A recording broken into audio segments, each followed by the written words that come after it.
Iléyá, Iléyá o, ọmọ Odùduwà. Iléyá, Iléyá, Iléyá o, ọmọ Odùduwà. Iléyá.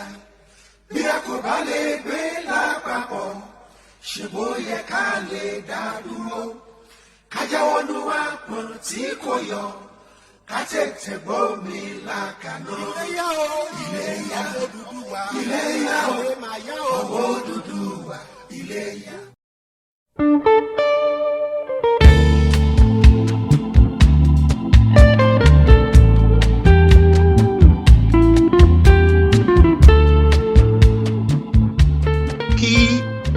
Ká mọ̀ ìyàtọ̀ láàrin olóṣèlú àti olórí.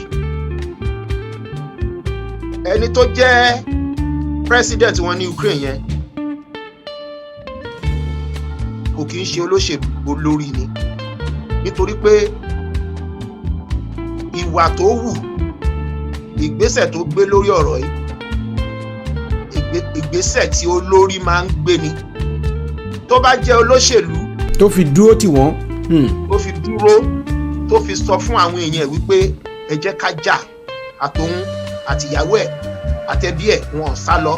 Amẹ́ríkà nìkan jáde kan máa bọ̀, European Union nìkan jáde kan máa bọ̀, ó lóun ò lọ anywhere, ó máa jà fún ìlú àti fún àwọn èèyàn.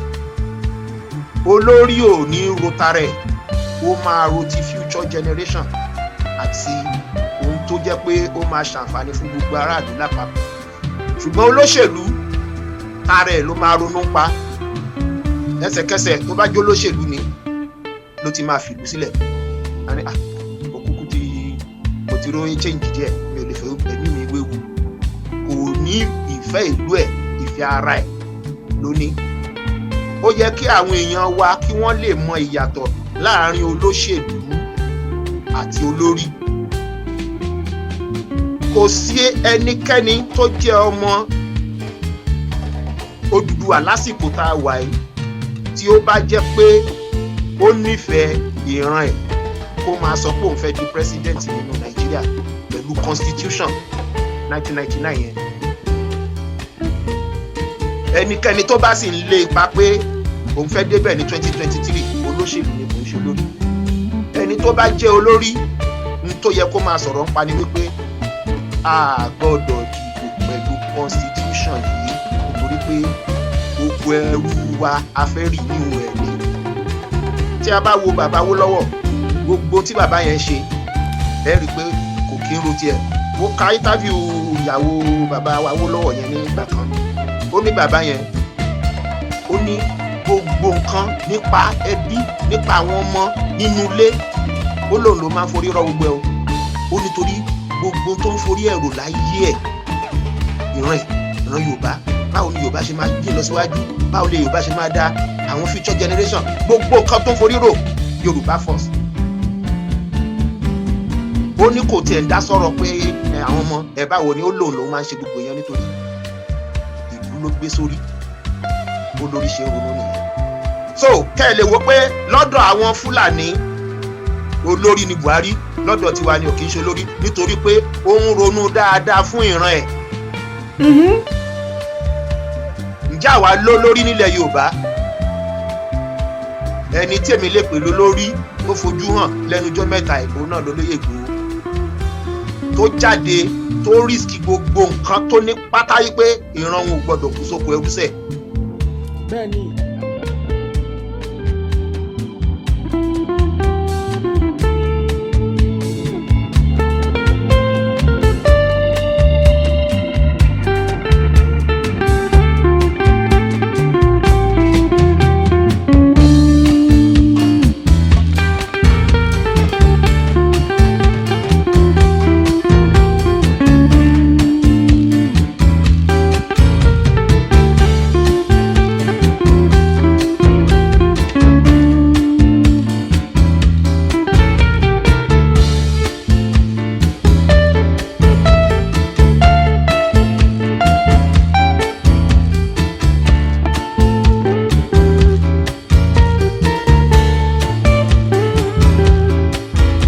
urgent call kí lẹ́ni fún wa lónìí.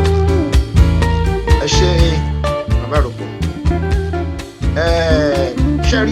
àwa tí òye ń tá ń sọ ètò yé dáadáa iṣẹ́ wà lọ́wọ́ wa gidi gan láti ṣe nítorí pé kí ni a gbọ́dọ̀ sinmi a dẹ̀ gbọ́dọ̀ dákẹ́ náà ni torí àwọn èèyàn wa kò yé wọn rárá o gbogbo ń tá ń sọ kò yé wọn ṣùgbọ́n tí ó bá yé ọ̀pọ̀lọpọ̀ wọn kò sí no going back náà máa sọ èmi ti pàdé èèyàn tó jẹ́ journalist ó wà pẹ̀lú Punch December ni mo pàdé ẹ̀ tí mo wá ṣàlàyé gbogbo nǹkan tí ọ̀rọ̀ Yorùbá Nation yìí bó ṣe bẹ̀rẹ̀ ohun tó dálé lórí ní ọjọ́ tí mo ń sọ yìí arábìnrin yìí in fact ó ní òun láti máa kọ́kọ́ tọrọ dáríjì lọ́wọ́ ẹlẹ́dàá olóyè Sunday Igboho ó nítorí wípé gbogbo nǹkan tí mo sọ yìí bí ìgbà tí wọ́n mú aṣọ tí wọ́n fi bon lójú tí wọ́n ṣí kúrò ó ní àṣé à ń torí ọ̀já níta ló ń jà lẹ́yìn kún léun lọ́rọ́ ó lóun máa ń bó lóyè Ìgbòho ni pé ta ni ọ̀gbẹ́ni tó fẹ́ dàlúrú yìí ta ni idiot illiterate yìí tó kàn ń dàlúrú tí ò mọ nǹkan kan tó kàn ṣùgbọ́n gbà tí mo mú láti tí ó yé ó ní ṣùgbọ́n ní báwo làwọn ò ṣe mọ gbogbo ohun tí mo ń sọ yìí mo ní kò tí sí nǹkan kan tí mo bẹ́ẹ̀ sọ tí ò sí lórí afẹ́fẹ́ ṣùgbọ́n o ò lè gbọ́ lórí channels o ò lè gbọ́ lórí TVC o ò dẹ̀ lè gbọ́ lórí NTA torí gọ́ọ̀mẹ̀ntì Nàìjíríà ò ní jẹ́ kẹ́ ẹ gbọ́ ìwọ náà fúnra ẹ oní journalist ni ẹ wà pẹ̀lú Punch ṣé gbogbo tí mo sọ yìí ṣe lè gbé jáde lórí Punch ó ní kò possible mo ní ṣùgbọ́n nígbà táwa ń pariwo lórí social media dátà yín a mọ̀ pé máa ń pa dátà ẹ máa ń tan dátà láti ti gba call ni ṣùgbọ́n ìwọ̀nba dátà tẹ bá tún fẹ́ lò bíbí Naija rubbish lẹ máa fi ń ṣe ẹ ò lè gbọ́ ohun tí a ń sọ mo ní good example ní ìgbà tí gómìnà Lagos State àti gómìnà Wike tí wọ́n sọ pé tán sọ̀rọ̀ pa IGR pé owó táwọn ń generate àwọn ò lè máa kó lọ sí Àbújá mọ́ láwọn state àwọn ìgbà yẹn ní ọ̀pọ̀lọpọ̀ yín lẹ́kọ̀ọ́ lẹ tó mọ̀ wípé wọ́n yàn yín jẹ wípé owó yín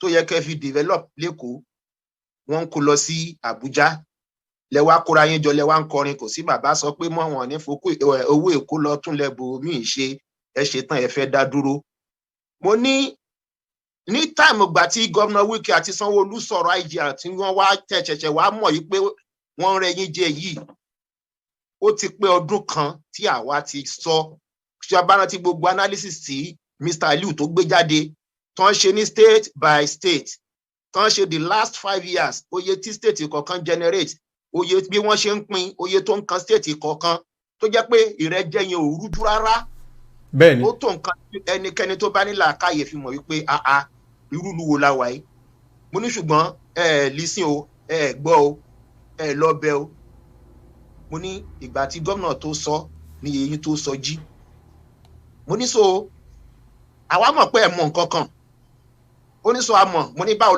mo ní àmọ̀ dáadáa náà ńgbà tó yẹ pé gbogbo ibi tó yẹ kẹ́ ti lọ lísìn sí wa yẹ kí n débẹ̀ ìwọ̀nba ìgbà tí Sunday Igboho tún jáde tó ń pariwo ṣẹlẹ̀ tó ń condemn pé kó kàwé nítorí pé ṣẹ́rí àwa Yorùbá especially Ọlọ́run kó ṣe àánú fún wa àwa ọmọ Odùduwà torí mi ò fẹ́ máa lo the word ọmọ Yorùbá yẹn mọ́ bẹ́ẹ̀ jẹ́ ká fi yẹn sílẹ̀ nítorí pé kí ni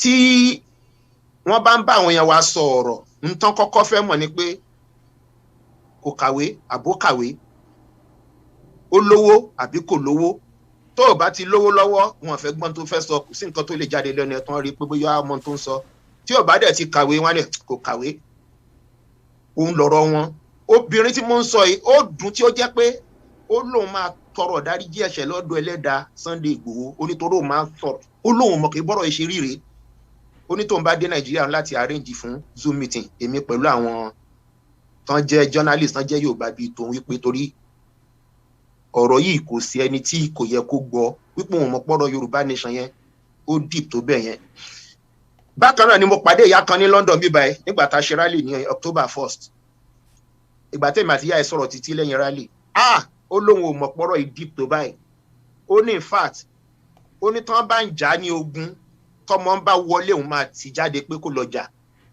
wípé n tó wà nílẹ̀ yìí it's worth dying for so nígbà tó gbọ́ òótọ́ ọ̀rọ̀ tó gbọ́ òótọ́ ọ̀rọ̀ tó mọ how deep pé ọ̀rọ̀ tá ń sọ yìí ó ju bí ọ̀pọ̀lọpọ̀ àwọn èèyàn wa ṣe ń rò lọ torí ọ̀pọ̀lọpọ̀ ń sìn ń tán dúró dè ní pé kí Buhari ṣáà ti lọ ní 2023 kí Yorùbá débẹ̀ wọn ò dẹ̀ mọ̀ pé ìgbà yẹn gan-an ni oko ẹrú tá a fẹ́ wọ̀ ló wà guaranteed oko ẹrú tá ń sọ yẹn gan-an kò yí ọ̀pọ̀lọpọ̀ kí ni oko ẹrú tá ń sọ yìí báwo ni a ṣe fẹ́ wọ oko ẹrú tá ń sọ yìí nítorí ẹ̀rọ ṣe jẹ́ pé nígbà tẹ́mi bá fẹ́ ṣe àlàyé fáwọn èèyàn wa nípa pé ẹ má jẹ́ ká wọ oko ẹrú ráyéráyé mo máa ń ṣe ní àlàyé fún wọn láti ìbẹ̀rẹ̀ wípé bá a ṣe ń lọ ìta àbá jáde nínú Nàìjíríà ká bá máa fi rí bí 20 ọdún lé 5 sísìn gbogbo ilẹ̀ Yorùbá pátápátá kò ní sí gómìnà kankan tó máa jẹ́ ọmọ Yorùbá Fúlàní gbogbo wọn máa jẹ́ kò dẹ̀ ní sí nǹkan kan fún ọmọ Yorùbá kankan mọ́. Grandpa mo ń gbádùn yín.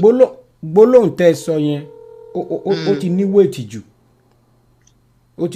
jù kí lẹ rí lọ́bẹ̀ tẹ́ fi wárùn ọwọ́ tá a bá rí ọdún mélòó a ò ní rí gómìnà kankan nílẹ̀ Yorùbá tó jọmọ Yorùbá. bẹ́ẹ̀ ni tí ò rújú rárá ìyẹn léjú ìyẹn ti léjú kò rújú rárá kò tiẹ̀ kódà ẹ jẹ́ kí n sáré ge mo ti sọ́rí bóyá ẹ̀yin gan ti gbàgbé ni ṣe rí àwọn Buhari torí a gbọ́dọ̀ mọ kí ló fariwo Yorùbá nation kí gangan ní ìdí tí Yorùbá ṣe fẹ́ kúrò nínú Nàìjíríà tí a ò bá máa ṣe ìyẹn ní àlàyé kó yí àwọn èèyàn wa délẹ̀délẹ̀ ariwo Yorùbá nation yẹn kò ní ká ọ̀pọ̀lọpọ̀ èèyàn lára ṣùgbọ́n tí ó bá ṣe àlàyé téèyàn bá ṣe àlàyé fún wọn bí n tí mo sọ yìí bó ṣe lè ṣẹlẹ̀ láàrin bí 20 ọdún ó lé 5 sísìn torí ngbà tí n bá ń sọ fáwọn ìmá ní tó o bá sọ pé kò lè ṣeé ṣe ìwọ kò ní sùúrù kò jẹ́ ìṣàlàyé bó ṣe máa ṣeé ṣe fún ẹ. mo pàdé àwọn ọmọ Ìgbò kan lẹ́nu ọjọ́ mẹ́ta yìí àjọ ń sọ̀rọ̀ 4 ni wọ́n àtijọ́ ń sọ̀rọ̀ tí wọ́n ti ń dùn sí mi gan nígbà tó yá mo kàn jù sílẹ̀ fún wọn ni mo ní Ọlọ́run má jẹ́ káwọn Fúlàní kan play game pẹ̀lú wa ní 2023 kan lọ fún wa ní ìbò olórí tó máa jẹ́ Ìgbò president mo ní disaster ló máa jẹ́ o gbogbo wọn ojú wọn kòrò ní pé tí mo dẹ̀ mọ̀ pé Ìgbò làwọn kí ni mo ń sọ ṣé mi ò tún fẹ́ kí àwọn di president ni mo ní ẹ ní sùúrù máa ṣàlàyé ayé yín àlàyé yẹn náà mo wá fẹ́ ṣe bó ṣe máa ṣẹlẹ̀ sí ìran Yorùbá tí ò ní sí gómìnà kankan mọ́ nílẹ̀ Yorùbá tá a bá fi máa rí 20 ọdún lé sísìn nítorí pé kò kì í ṣe ilẹ̀ Yorùbá nìkan ni ohun tí mo fẹ́ sáré ṣe lálàyé ló wà limited gbogbo Southern Nigeria ni ṣe rí àti sọ́sọ́sọ́ àti sọ́rí màá kàn sáré tún gé tó rọ̀rọ̀ sí pọ̀ nísìn tí ìgbà tí Buhari tó débẹ̀ tó ń kó àwọn Fúlàní wọlé tí wọ́n ń pa àwọn èèyàn tán dẹ̀ ń lé wọn kó lórí ilẹ̀ àti ilé wọn ní Southern Kaduna Plateau àti Benue àwọn èèyàn wọn ò mọ̀ pé nkíní yẹn ń bọ̀ wá ṣẹlẹ̀ lọ́dọ̀ tiwa náà ibi táwọn bàbá wa kan ti ní làákàyè nìyẹn pé nítorí pé àwọn mọ Buhari irú èèyàn tó jẹ́ pé ó máa dé ọ̀dọ̀ wa and kò sí nǹkan kan tó fẹ́ ṣe ju fulanization tán bá ti ṣe fulanization Islamization tí wọ́n lé ọwọ́ kan ni bó dẹ̀ ṣe máa ṣẹlẹ̀ rí kán má gbalẹ̀ wa ilẹ̀ tán ti gbà tán tó yẹ pé díẹ̀ báyìí ló kù ìgbà tí Buhari parí iṣẹ́ níbi oṣù kan sí méjì sẹ́yìn ló tó gbà pé kí wọ́n proscribe àwọn bandit ní terrorist tó ṣagírí láti jọ ìpè iṣẹ́ ó ti parí gbogbo iṣẹ́ níbi tọ́rọ̀ dẹ́sìn àwa ni ká mọ bá a ṣe fẹ́ yanjú ọ̀rọ̀ tó wà nílẹ̀ nítorí pé invasion ni kò rújú àti bí ọdún 5 sí iná ti ń kó wọn wá tán wà ní gbogbo lẹwa àti inúgbó wa káàkiri gbogbo ẹ̀ tó wà Nàìjíríà wọ́n mọ̀ pé Fúlàní ti pọ̀ ní gbogbo ilẹ̀ wa àti Èkó àti Ìbàdàn àti tó gbogbo lẹwa àti inúgbó àti abúlé ìyẹn ti ń ṣẹlẹ̀ sí láti bí ọdún 5 between now and 2023 election ọdún kan ni tá a bá rò mọ́dún 5 ó jẹ́ ọdún 6 tán bá ti fún wa ní Yorùbá president tá ń jó tinú wa ń dùn pé Buhari ti lọ wa dúpẹ́ fọ́lọ́run o president tí ò sí nǹkan kan tó lè ṣe fún wa lóòótọ́ kò ní sí wàhálà mọ́ o Fúlàní ò ní pààyàn mọ́ o inú everybody á máa dùn o ó dẹ̀ lè jẹ́ Ìgbò president kò make any difference ọdún 8 ló máa fi wà ń bẹ̀ tá a bá rọ ọdún 8 yẹn mọ́dún 6 tí mo ṣe ń ṣe ọjọ́ ọdún 14 nígbà tó ọmọ ti wá tó wá láti south bá jẹ president fọdún 8 tágbára bá bọ́ lọ́wọ́ ẹ̀bùn lágbára ń lọ ó ń padà sọ́dọ̀ wọn. òkè lọ́hùn náà ni. ìyẹn náà ń bọ̀ wá lọ́dún mélòó ọdún 8 tẹ́ bá rọ ọdún 8 yẹn mọ́dún 14 tá a ti ṣí sílẹ̀ ńkọ́ ó jẹ́ 22 years. ṣé 22 years àwọn tó wà nínú igbó Fúlàní ṣé inú igbó náà sì wà. ipò ti dìlú kékeré wọ́n ti sọ lórúkọ ìlú Fúlàní wọ́n ti yan Sẹ́ríkì. wọ́n ti bímọ gan. àwọn tó wà láàrin ìlú wọn ti pọ̀ sí ẹ ti ẹ jẹ́ ká fi 20 ọdún lé sílẹ̀ ẹ jẹ́ ká sọ̀rọ̀ between now and the next 15 years 10-15 years ẹ rí i pé demographic ilẹ̀ Yorùbá ti máa change gan rẹpẹtẹ ẹ máa rí àwọn ọ̀dọ́ kọ̀ọ̀kan tán máa wà bí ọmọ ọdún 10 sọmọ ọdún 15 tí wọ́n máa jẹ́ Yorùbá Fúlàní wọ́n á ti pọ̀ láàrin wa bẹ́ẹ̀ náà máa wà lẹ́dọ̀ Ẹ̀dó Fúlàní Ìjọ Fúlàní Ṣẹ̀kírì Fúlàní Ìgbò Fúlàní àwọn yẹn náà máa wà ń bẹ̀ ọdún 10 sọdún 15 tí mo ń sọ nìyí o ni mo ń sọ yìí o mi ò tí ì sọ ti 22 years kọ́ láti ṣí sílẹ̀ lẹ́ẹ̀kan mi ò tí ì sọ tó 20 ọdún tí bàbá àròpọ̀ tẹ́ ẹ bá máa wò nínú ẹbí yín tẹ́ ẹ bá mú èèyàn 4-5 agídí lẹ máa fi rí èèyàn kan tí ò ti ní bá Fúlàní tán ṣé àbúrò yín tó ti fẹ́ Fúlàní tó ti bí Yorùbá Fúlàní lẹ fẹ́ bá jókòó láti discuss ọ̀rọ̀ bí Yorùbá ò ṣe ní ìdẹrù Fúlàní títí láíláí kò lè gbọ́ gbàtẹ́ ń sọ mọ́ náà tó rò ń ti bá Fúlàní tán àwọn ọmọ ẹ̀ Fúlàní ni wọ́n Yorùbá Fúlàní lẹ́yìn 20 ọdún ó lé wọ́n á kàn dé ṣe kí ni wọ́n á kàn dé gbé Fúlàní kọ̀ọ̀kan dìde pé kó contest láti di governor ní gbogbo ilẹ̀ Yorùbá ẹ dìbò fún wọn ẹ dìbò fún wọn àwọn ló wà l'Ábùjá wọ́n á declare wọ́n á ní òní winner wọ́n ti ṣe náà wọ́n ti ṣe successful ilẹ̀ Ìgbò náà ó kú Zodima ṣé kò wá ń bẹ̀ dí sí ní Imo State kò ṣepò kìíní kò ṣepò kejì kò ṣepò kẹta ipò kẹrin ló ṣe ń gbà tán ṣe election ṣùgbọ́n wọ́n gbélé wọn lórí. bẹ́ẹ̀ni. ó dẹ̀ wá ń bẹ̀ dọ́là ohun tí àwa ń sọ nìyẹn nígbà tí Fúlàní bá ti dé ipò ní ilẹ̀ Yorùbá kò sí ọmọ Yorùbá kan tó máa gbóòórùn ẹ̀mọ́ táyé máa fi parẹ́ gbogbo èérún tó bá ń gbọ̀n sílẹ̀ tí Fúlàní ò bá sí mọ́ tó lè grab ẹ̀ ìgbà yẹn ló máa àwọn Yorùbá Fúlàní àwọn ló máa wá grab ẹ̀ tó bá tún ṣẹ́kù tó tún pọ̀ sílẹ̀ tí ò sí Yorùbá Fúlàní ìgbà yẹn náà máa consider Yorùbá ṣùgbọ́n tó jẹ́ Muslim so àwọn tó jẹ́ Christian àtàwọn táwa jẹ́ oníṣẹ̀ṣe yẹn kò sí nǹkan kan fáwa mọ́ nítorí pé àkọ́kọ́ náà kó kọ́kọ́ jẹ́ Yorùbá lẹ̀ Yorùbá ó ti finish ṣùgbọ́n àwọn yẹn wa ò kí ń là ń lẹ́sìn àti pọ̀pọ̀lọpọ̀ àwọn yẹn wa ò mọ history wọn ò mọ pé ẹ̀yà ìta ń sọ̀rọ̀ nípa yìí wọ́n yàtọ̀ sí gbogbo ẹ̀yà tó kù nínú Nàìjíríà nǹkan kan tó wà lórí tiwọn òní kan kọ́ńkà. ṣé intanet sọ fún wa báyìí ni wípé torí mo wo ṣàkun ọ̀rọ̀ yẹn lọ bẹ́ẹ̀ ṣe sọ̀rọ̀ yẹn ẹ̀yà Fúlàní wọn kì í ṣara Nàìjíríà tẹ́lẹ̀tẹ́lẹ̀ rárá wọ́n wá láti Futa Jalon according to the history bẹ́ẹ̀ ṣe ń sọ ìbáyìí iye mi wá ṣí sí nǹkan tí history sọ wípé bọ́n ṣe sí Hausa nìyẹn àwọn tó ń wọ green and red nílẹ̀ Hausa yẹn táwọn ìtẹ́ mọ́ rí tán wọ agbádá green and red yẹn ẹrú ni wọ́n àwọn Hausa gangan nìyẹn àwọn ló ń tẹ̀lé àwọn emir Fúlàní báyìí.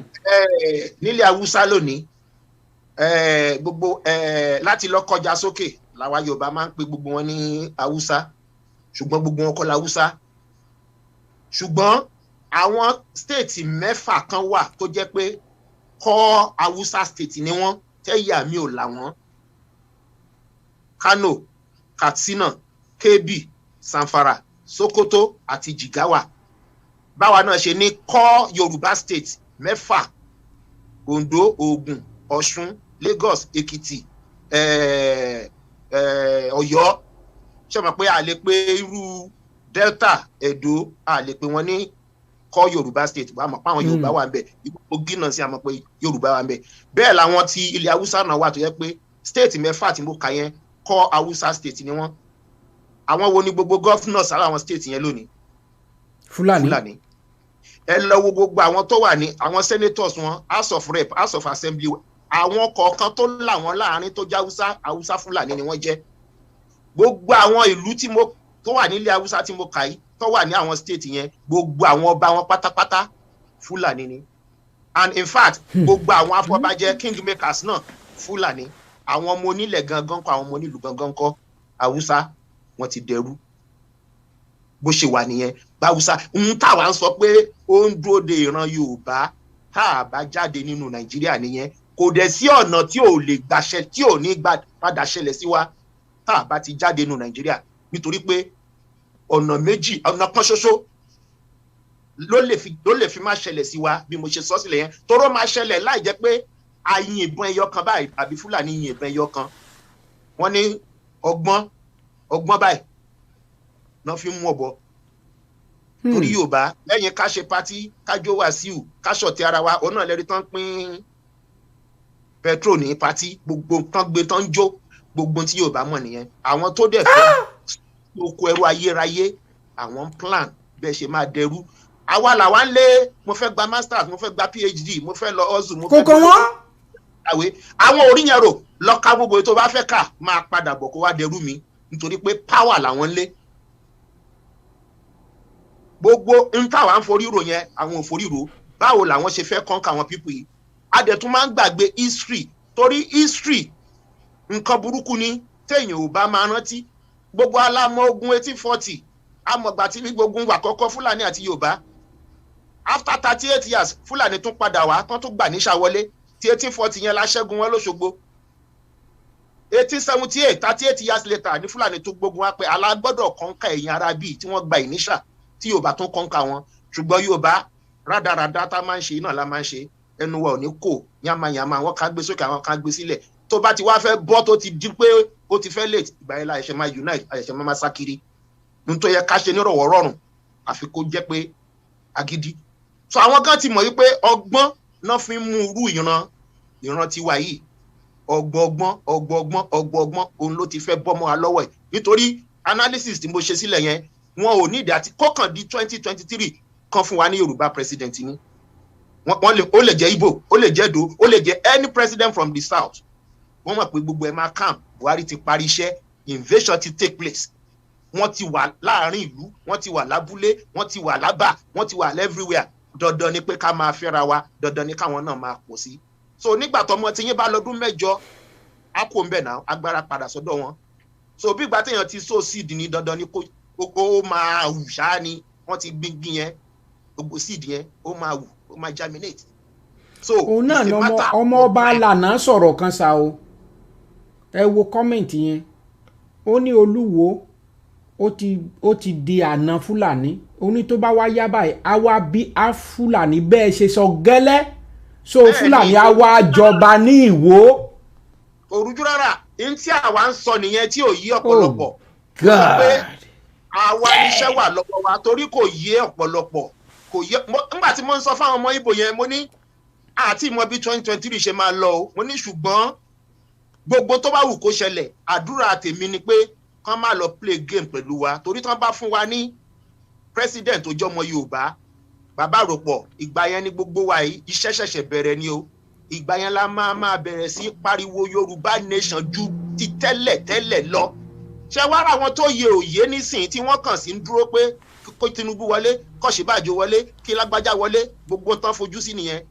Ìgbà yẹn náà wá máa béèrè pé kí lẹ̀yin ará bí ìfẹ́ gan ṣe bọ́mọ wa láàrẹ nísìn.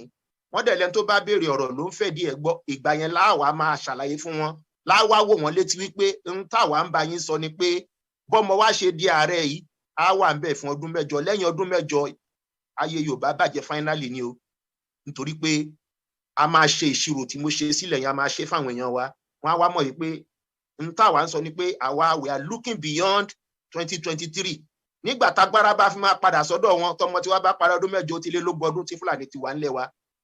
Pẹ̀lú constitution tá a dẹ̀ ń sọ pé à ń gbẹ́jọ́ ní Nàìjíríà yìí, kò sí nǹkan tá a fẹ́ ṣe.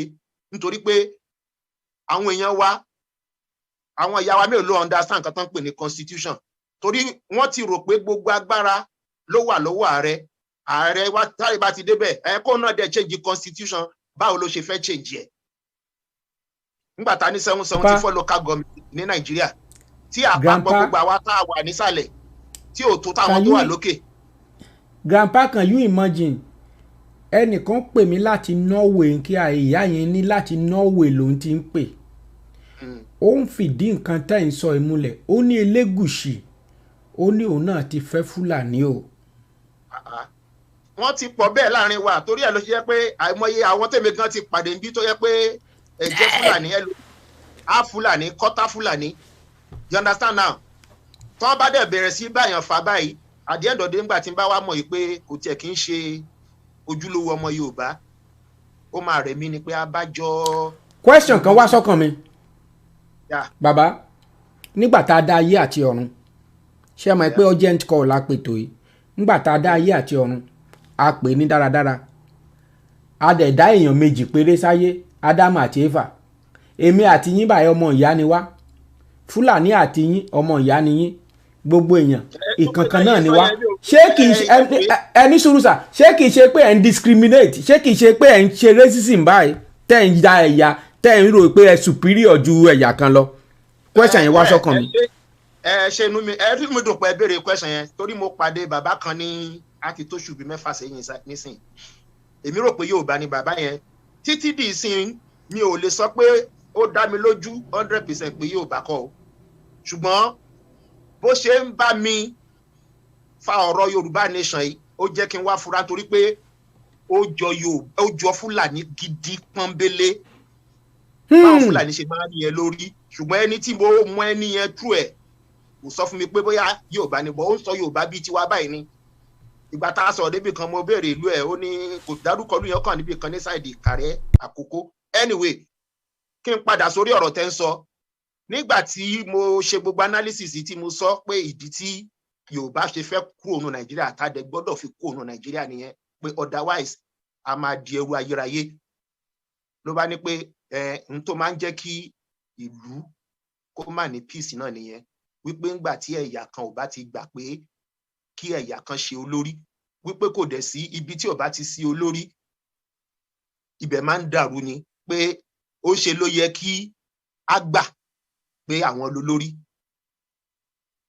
mo ní so intention sì ni pé àti máa béèrè fún ẹ̀tọ́ wa wípé a fẹ́ di ẹrú nílẹ̀ wa ó lè dá wàhálà sílẹ̀ kànràn kó dá wàhálà sílẹ̀ ká kúkú gbà fọ́lọ́run wípé Fúlàní ni ọ̀gá wa mo ní kò ń ṣèrántí Yorùbá o kò ń ṣèrántí Yorùbá o bàbá yìí bá mi fà á títí ohun tí mo fi ṣẹ́gun bàbá yìí nígbà tí mo sọ pé toro bàbá yẹn sọ fún mi wípé òun ò rí gbọ́ wípé Fúlàní ti pa ẹnìkankan nílẹ̀ Yorùbá bí wọ́n ti lé ẹnìkankan kúrò nílẹ̀ Yorùbá mo bá bọ́ sórí fóònù bá lọ sórí Google mo bá fi hàn mo ní ṣé o ti rí àwọn tó ti di refugee ní Ogun State nílẹ̀ Yorùbá ó lóun mọ́rú wẹ́bsáìtì mo ti lọ wo pé òun ò tí ì gbọ́ ní tòun ò dẹ̀ tí ì rí kà ó ní ṣùgbọ́n tó bá jẹ́ pé bẹ́ẹ̀ ló ṣe bẹ́ẹ̀ ní nítòótọ́ o wípé kò ń ṣe nǹkan tó dáa àwòrán mo ní nísìnyí ẹ gbà wípé tó bá jẹ́ òótọ́ ni ṣùgbọ́n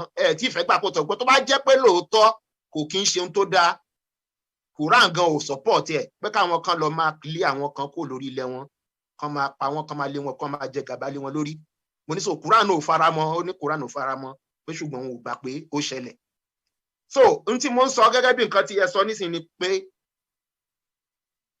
a sọ pé ìyà kan jẹ́ ìyà kan lọ ṣùgbọ́n báwo ni àjèjì àṣewáṣe kí ni àwàdọ̀mọ̀ nílẹ̀ mo ti sọ tó ṣẹlẹ̀ sí ìran Haúsá nísìnyí ṣe rò pé inú Haúsá dùn ni ó ti léètì fún wọn ni nítorí pé àtẹ̀bámu Haúsá 10 agídí lẹ máa fi rí 2 tí ò ti bá Fúlàní tán nítorí pé wọ́n ti di kankan náà tán òun lọ́pọ̀lọpọ̀ wa gan ní South àmọ́ yàtọ̀ láàrin Haúsá sí Fúlàní tí ìbá ṣe Buhari tó dé lẹ́nujọ́ mẹ́ta lọ́pọ̀lọpọ̀ wa mọ̀ pé Fúlàní yàtọ̀ sí Haúsá wọ́n ti wọnú ara ṣùgbọ́n nígbà tí ẹ̀yà kan bá gbà wípé àwọn kan kọ́ ni wọ́n nílẹ̀ pé Ọlọ́run ló nílẹ̀ tí ń bá bẹ lórí ilẹ̀ tí ń bá lè pa ẹ́ àbí mo lè lé ẹ kúrò ńbẹ̀ àbí mo lè lo agbára kan lé ẹ lórí láti máa jẹ gàba lé ẹ lórí èmi ni mo nílẹ̀ nìyẹn bí àwọn ṣe ń ronú nìyẹn wọ́n á dẹ̀ sọ ẹni tó nílẹ̀ gangan di ẹrú ìyẹn ò ní kankan ṣe pẹ̀lú pé Ọlọ́run ló dá gbogbo wa.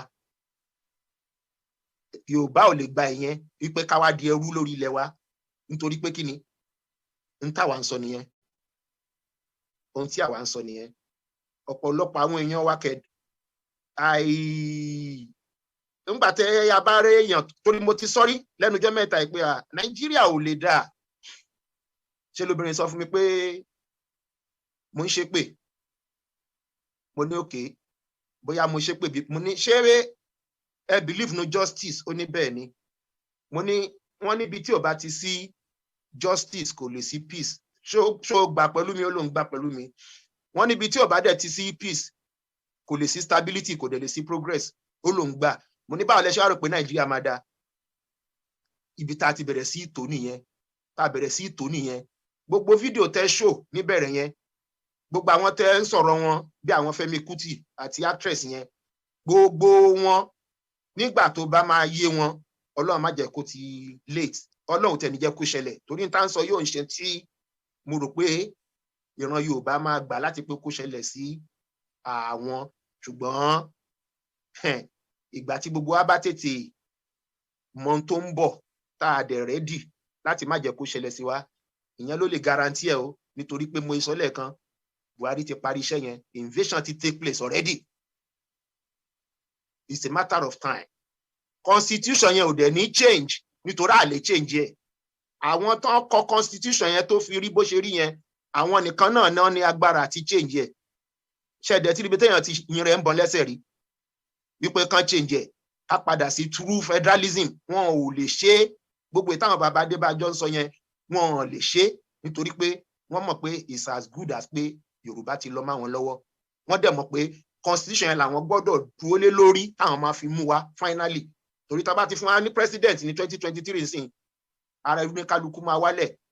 Àwa tá ń pariwo tó yeye, àwọn tó yẹ òye wọn ní ká yé pariwo. Ẹ dá ọ̀rọ̀ mọ́ mi lẹ́nu lẹ́ẹ̀kan gbà tí mo ń sọ̀rọ̀ lọ́n pa pé wọ́n bá fún wa ní Yorùbá president, ìgbà yẹn la gbọ́dọ̀ máa pariwo gan. Àwọn tó yẹ òye wọn máa béèrè pé kí ló dé ta tó ń pariwo, á wà ṣàlàyé fún wọn. So tí mo wá sọ pé kò ní dá kan fún wa ní Ìgbò gẹ́gẹ́ bí olórí, tí mo ṣe lálàyé fáwọn ọmọ Ìgbò tí mo ní àjọ ń sọ̀rọ̀ lẹ́nu ọjọ́ mẹ́ta, táwọn náà wá sọ pé òótọ́ lọ̀rọ̀ yìí o, torí mo mú ọ̀rọ̀ yẹn láti ilẹ̀ láti jẹ́ kán mọ̀ wípé ìdí tí Yorùbá ṣe fẹ́ kúrò nínú Nàìjíríà ó yàtọ̀ sí ìdí táwọn ti ń pariwo láti yọ ọdún ìwá, nítorí pé ṣe làwọn ń pariwo pé wọ́n marginalize àwọn.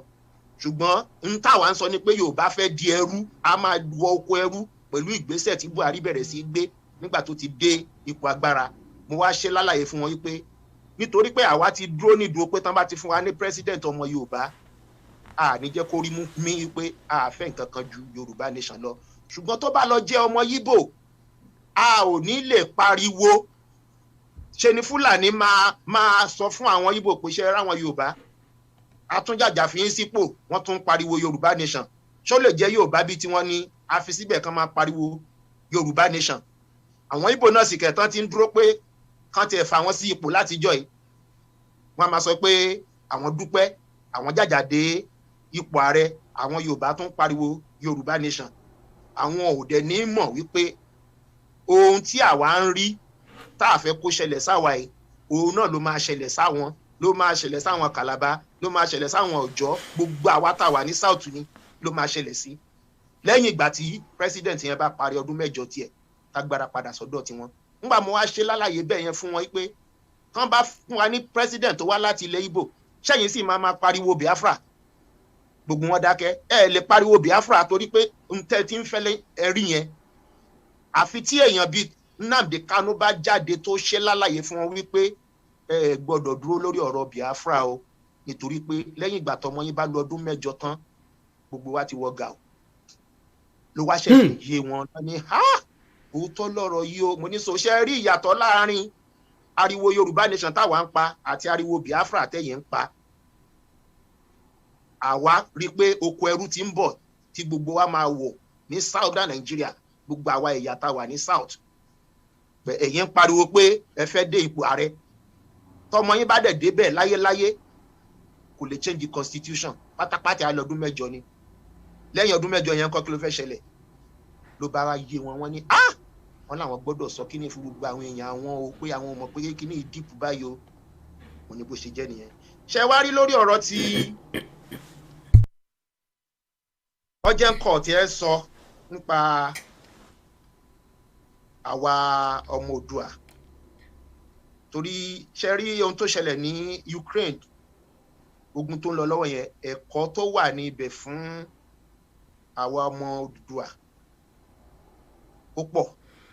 I'm currently standing in front of the Ukrainian embassy here in the Federal Capital Territory, Abuja, and sitting by its gate right behind me are vibrant young Nigerians who have approached the embassy to volunteer their services to the Ukrainian government following the call of the Ukrainian President Volodymyr Zelensky to members of other nations who are willing to assist in his current defense and invasion by Russia.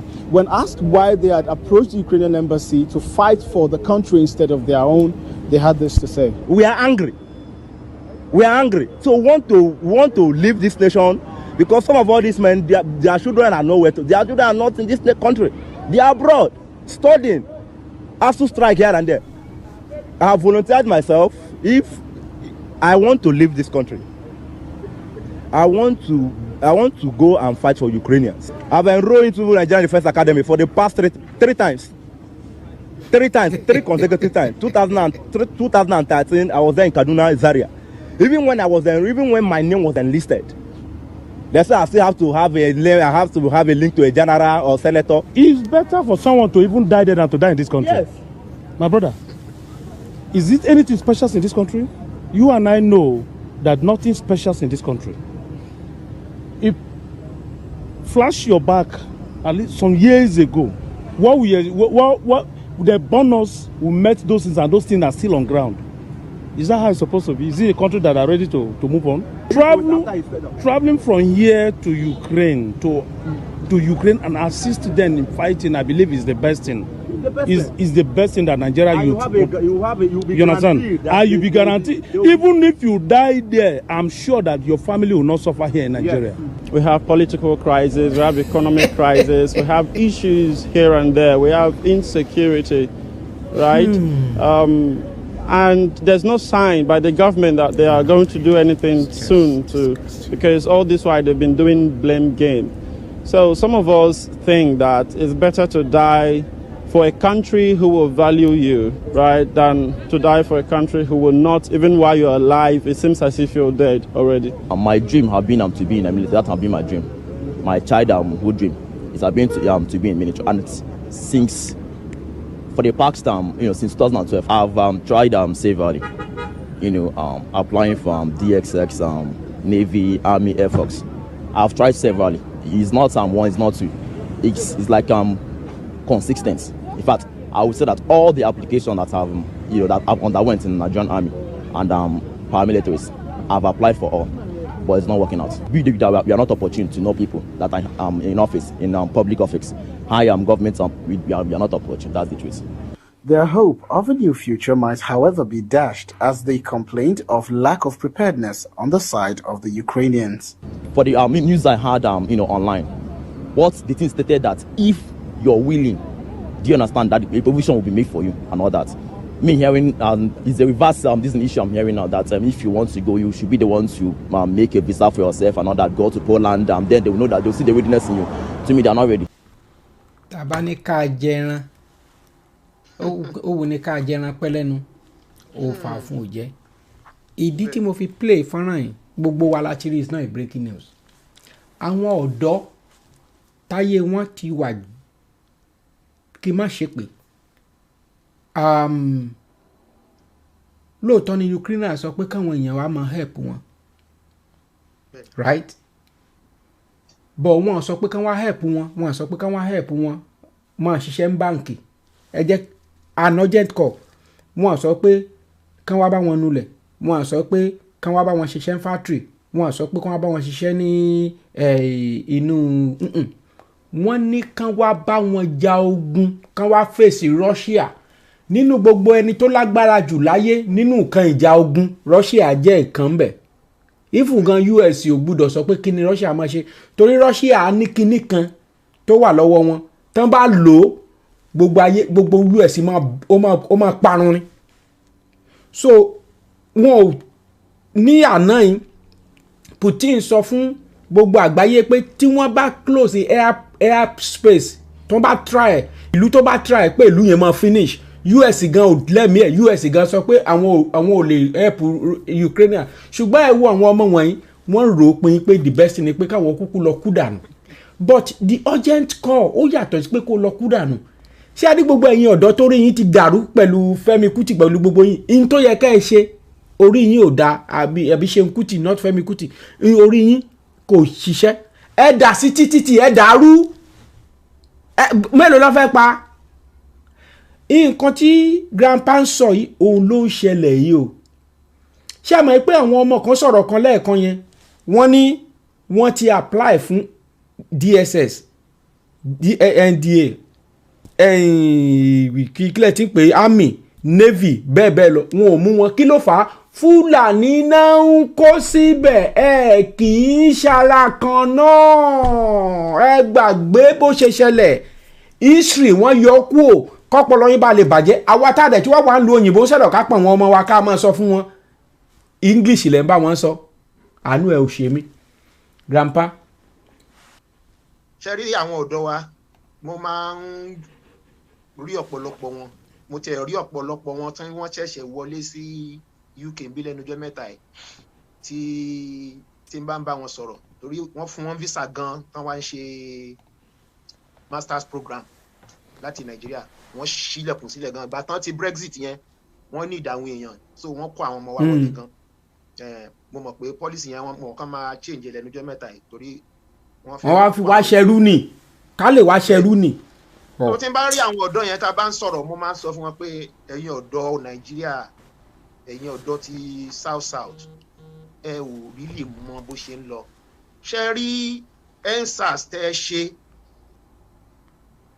inú wa dùn pé ṣe ṣùgbọ́n the fact wípé ẹ fẹ́ ṣe something of that magnitude ẹ wá ń sọ wípé kan end SARS lẹ gbélé lórí ìyẹn ti suggest fún mi pé ẹ mọ ibi tí ìṣòro yín ti wá nítorí tẹ́ ṣe yẹn ẹ̀yin tẹ́ tú jáde tẹ́ wà ní Lẹ́kì yẹn mo sọ pé 90 at least 90-95% yín ọmọ Yorùbá ọmọ Igbo ọmọ Calabar ọmọ àwọn tó wá láti South ló pọ̀ nínú yín tẹ́ bá mọ ibi tí ìṣòro yín ti wá ni kò ní jẹ́ pé kán end SARS lè máa ṣerú nǹkan bẹ́ẹ̀ yẹn lé lórí tó bá tẹ̀ jẹ́ pé ẹ sọ pé kí wọ́n end 1999 constitution lásán lẹ́ ń sọ̀rọ̀ ń pa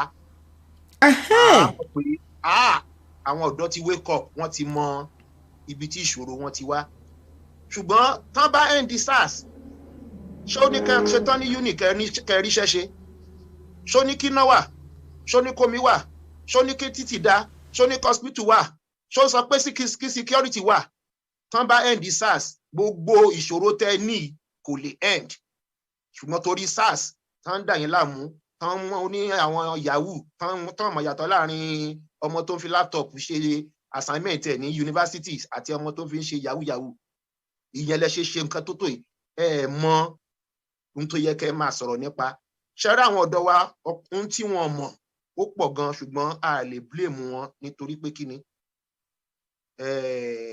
àwọn generation ti irú wa yìí àtàwọn bàbá tiwa ti fèlè wọn gan ní gbogbo ọ̀nà wọn ò mọ nothing wọn ò mọ kankan mo tiẹ̀ pàdé kan tó yẹ pé PhD holder ni ó kọ́kọ́ ń bá mi argue nígbà tí mo bẹ̀rẹ̀ sí tó fún ó ní wow ó ní bọ́ gbogbo kí ni àwọn ò mọ̀ mo dáwà mọ̀ pé ẹ̀ mọ̀ ẹjọ́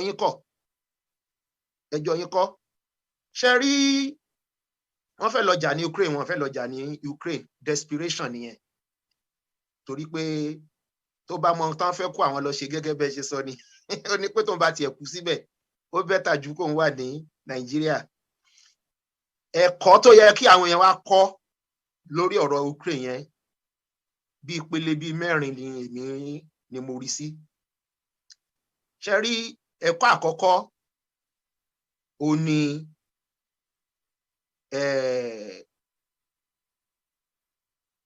olórí kí ká mọ̀ yàtọ̀ láàrin olóṣèlú àti olórí ẹni tó jẹ́ president wọn ní Ukraine yẹn kò kí ń ṣe olóṣèlú, olórí ni, nítorí pé ìwà tó wù, ìgbésẹ̀ tó gbé lórí ọ̀rọ̀ yìí, ìgbésẹ̀ tí olórí máa ń gbé ni. Tó bá jẹ́ olóṣèlú tó fi dúró tì wọ́n, tó fi dúró, tó fi sọ fún àwọn èèyàn wípé ẹ jẹ́ ká jà, àtòun àtìyàwó ẹ̀ àtẹbí ẹ̀ wọn sá lọ, Amẹ́ríkà nìkan jáde kan máa bọ̀, European Union nìkan jáde kan máa bọ̀, ó lóun ò lọ anywhere, ó máa jà fún ìlú òun àti fún àwọn èèyàn òun. Olórí ò ní ro tara ẹ̀, ó máa ro ti future generation àti ohun tó jẹ́ pé ó máa ṣàǹfààní fún gbogbo aráàlú lápapọ̀. Ṣùgbọ́n olóṣèlú tara ẹ̀ ló máa ronú pa, ẹsẹ̀kẹsẹ̀ tó bá jó olóṣèlú ni ló ti máa fìlú sílẹ̀. Mo kúkú mo ti róye change díẹ̀, mi ò lè fẹ́ ẹ̀mí mi wéwu. Kò ní ìfẹ́ ìlú ẹ̀, ìfẹ́ ara ẹ̀ ló ní. Ó yẹ kí àwọn èèyàn wa kí wọ́n lè mọ ìyàtọ̀ láàrin olóṣèlú àti olórí. Kò sí ẹnikẹ́ni tó jẹ́ ọmọ Odùduwà lásìkò tá a wà yìí tí ó bá jẹ́ pé ó nífẹ̀ẹ́ ìran ẹ̀ kó máa sọ pé òun fẹ́ di president nínú Nàìjíríà pẹ̀lú constitution 1999 yẹn. Ẹnikẹ́ni tó bá sì ń lé ipa pé òun fẹ́ débẹ̀ ní 2023 olóṣèlú ni kò ń ṣe olórí. Ẹni tó bá jẹ́ olórí ń tó yẹ kó máa sọ̀rọ̀ ń pa ni wípé a gbọ́dọ̀ dìbò pẹ̀lú constitution yìí nítorí pé oko ẹrú wa a fẹ́ rì ní ẹ̀ ni. Ṣùgbọ́n olóṣèlú òun ti ń ronú ara ẹ̀ kóun ṣáàdé bẹ́ẹ̀, kóun wà òkè, kábí ń wà òkè, káwọn ọ̀rẹ́ ń wà òkè, but ìran ẹ̀ àti future generation kò kàn ní tó bá wù kó ṣẹlẹ̀ sí wọn. Ìyàtọ̀ láàrin olóṣèlú àti olórí nìyẹn.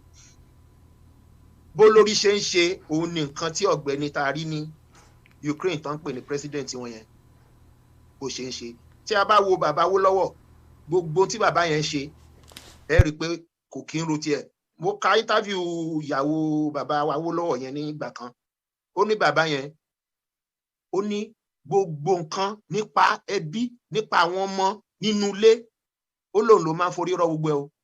Ó nítorí gbogbo tó ń forí ẹ̀rọ láyé ẹ̀, ìran Yorùbá, báwo ni Yorùbá ṣe máa dín lọ síwájú, báwo lè Yorùbá ṣe máa dá àwọn future generation, gbogbo nǹkan tó ń forí rò Yorùbá first.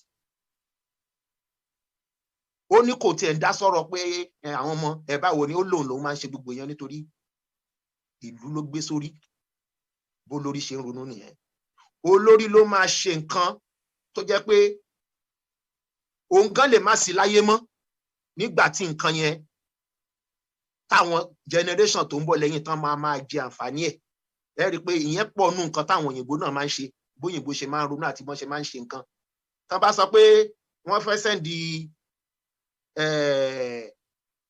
satellite kan bóyá lọ sí moon tó máa rìnrìn bóyá ọdún 3, àbọ̀dún 4, àbọ̀dún 5, àbọ̀dún 10, ẹ máa rí àwọn tí wọ́n mọ̀ pé kò likely káwọn wà láyé nígbà yẹn.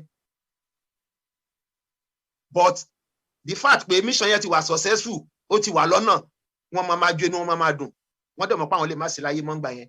So wọn ò ro tara wọn. Buhari náà àpẹẹrẹ olórí ni o, ṣùgbọ́n kò ń ṣe fáwa. Olórí ló jẹ́ fún àwọn ìran ẹ̀, àwọn ẹ̀yà ẹ̀ Fúlàní, nítorí pé ó fẹ́ dáadáa fún wọn lọ́jọ́ iwájú. Gbogbo ìgbésẹ̀ tí Buhari gbé gẹ́gẹ́ bí nǹkan tí mo sọ sílẹ̀ lẹ́ẹ̀kan pẹ̀lú invasion tí wọ́n ṣe yẹn, ìgbà tó bá máa di pé ìran wa wọ oko ẹrú yẹn finally, Buhari kò ṣeé ṣe kó wà láyé mọ́, tó dá ń sọ̀rọ̀ pé 20 ọdún máa lé sísìn. Ṣùgbọ́n ó gbé ìgbésẹ̀ yẹn wípé kí ìran kan lè máa jẹ gàba lórí gbogbo ìran tó wà ní Nàìjíríà, kan dẹ̀ máa gbádùn, kí Nàìjíríà dẹ̀ dùlù wọn. Torí ìran ìtànsọ ìgan ìran Yorùbá ó lè parun lé lórí. Torí nígbà tí Fúlàní bá wà ní gbogbo ipò agbára tó yẹ pé lẹ́yìn Fúlàní á kan Yorùbá Fúlàní. Ìwọ tó dẹjọ́ mọ Yorùbá Ọlọ́run má bà wá láyé jẹ́. Ó níbi táyé èèyàn máa ń bàjẹ́ dé tí wọ́n gan máa mọ̀ wípé àfi kó tún yàn tó bá táyé wá. Wàá máa wá ronú àwọn ọmọ tó fẹ́ bí pé káwọn náà má lè jẹrú ìyà tó jẹ́ ọ̀dọ̀ mọ̀ pé tó ń jẹ́ níyà nípò jẹ́ Yorùbá nílẹ̀ Yorùbá. Fúlàní àti Yorùbá Fúlàní ló láyé. Yorùbá wà ní fẹ́fẹ́ Yorùbá mọ́. Àwa di pé jẹ́ kí n lọ fẹ́ Fúlàní kí n lè bí Yorùbá Fúlàní. So tí Yorùbá bá dẹ̀ fẹ́ Yorùbá mọ́ ìgbà mélòó ló kù káwa máa rí 60 sí 70 ọdún ìran Yorùbá parun. Ó dìtàn. Wọ́n máa ní gbogbo ilẹ̀ bíbá gbogbo wọ́n pè l'Ògùn state yìí nǹkan pè l'Ọ́yọ́ state Ọ̀ṣun state yìí àwọn ọ̀ràn kan tó ń jẹ́ Yorùbá ló wà níbẹ̀ tẹ́lẹ̀. Àwọn dancing wọ́n ti parun. Nítorí pé ẹ̀yà irú bọ́ọ̀lù ń ṣe dá àwa ó yàtọ̀ sí Haúsá.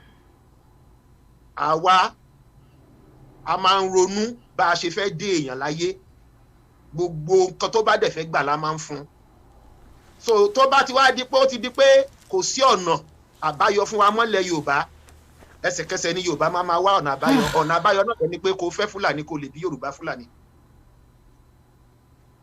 So kẹ́ ẹ lè wo pé lọ́dọ̀ àwọn Fúlàní olórí ni Buhari lọ́dọ̀ tiwa ni ò kì í ṣe olórí nítorí pé ó ń ronú dáadáa fún ìran ẹ̀.